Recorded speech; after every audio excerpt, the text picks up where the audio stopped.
Almer A, the closest planet to its parent star, is a life-bearing planet slightly larger than Mars and sports an atmosphere very similar to that of Earth. Almer A is tidally locked around its star, which means that the same side of the planet faces the sun at all times, causing a permanent day and night side of the planet. This causes extreme storms to form over the large ocean that dominates the star-facing side of the planet, the storms drenching the land across the rest of the planet. The planet also has no moons, at least none that we could find.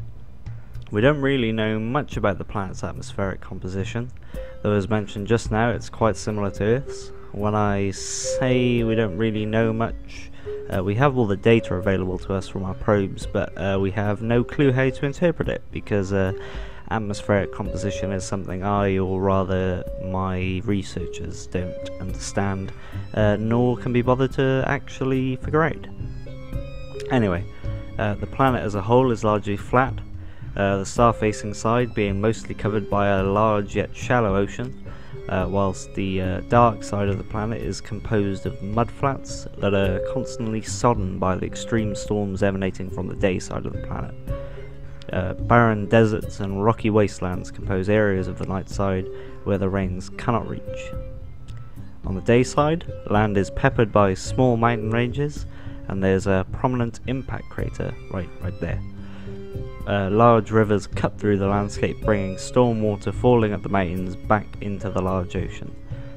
The planet's prominent purpley red colour is due to the multicoloured vegetation which thrives in the damp conditions of the planet. These will be touched on in the next episode about life on the land. For now, we will concern ourselves with life in the planet's ocean. The most abundant form of oceanic life on Almer A is a type of floating seaweed which clumps together to form large rafts that float along the ocean's surface, soaking up sunlight. The leaves of this plant are a dark green and black colour, the darkness of the leaves helping the plant to absorb more energy from the lower light levels of its red dwarf sun. This is the most common type of life in Almer A's oceans, and there are potentially thousands of different types of this seaweed. We just haven't been bothered to catalogue it all. A similar species to this is a plant that floats through the ocean in the early stages of its life cycle until it finds another plant to attach to. After it does this, it pushes its jet-back leaves above the waterline to soak up the sunlight. One of our researchers actually got one of these stuck to his leg, and describes the experience as being quite disturbing, but you know, we told them to get over it. It's just a plant. Just a plant. Closer to the shore, we find a variety of flowering plants with unique properties. Some large flowering plants grow from the seabed and spread their leaves across the surface. These leaves then peel back as newer and larger leaves are grown, previous leaves folding back on themselves, hardening and forming an ever-expanding layered trunk which helps them support larger and larger leaves. Near the terminator line, where the planet's day and night sides start to meet, these flowering lily pad-esque plants grow out of the water and angle themselves towards the sun. The angle they take becomes more and more extreme as they reach the terminator line. As well as clumping seaweed, the ocean surfaces are also dominated by a type of black algae, similar to algae on Earth. Blooms of this algae can devastate ecosystems, blocking the already low light levels from permeating underwater. Animal life in Almer A's oceans is as rich and diverse as its plant life. Small and familiar bug-like creatures, I guess you could call them, are very common. Often sporting hard exoskeletons, creatures like this trilobite-ish thing and this vaguely crab-like creature roam the seabed, eating whatever it is that's so tasty down there.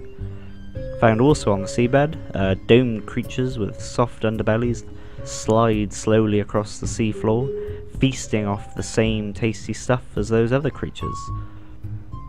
Coral-like structures are also found here, as well as this cross-shaped shell creature that anchors itself to the seabed and eats plant matter and assorted bits falling from the surface.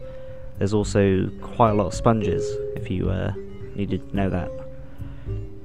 Life in Almer A's seas isn't just confined to the seabed, however. Scaled fish like this prowl the ocean, searching for softer bug-like marine life to chow down on. As for more formidable predators, this snake or eel-like creature has a hard but light armoured shell. Its body and armour extends past its head and mouth, and tapers into a hard spike at the end. It uses this appendage to spear prey and break through the hard shells common in most Almer A marine life, or Almarine life. Yeah, that sounds much better. I mean, it's too bad that the episode will end here before the word Almarine can be used again. But yeah, hope you enjoy this episode. In the next and the final episode, we're going to be exploring Almer A on land and seeing what weird things inhabit it. Bye bye.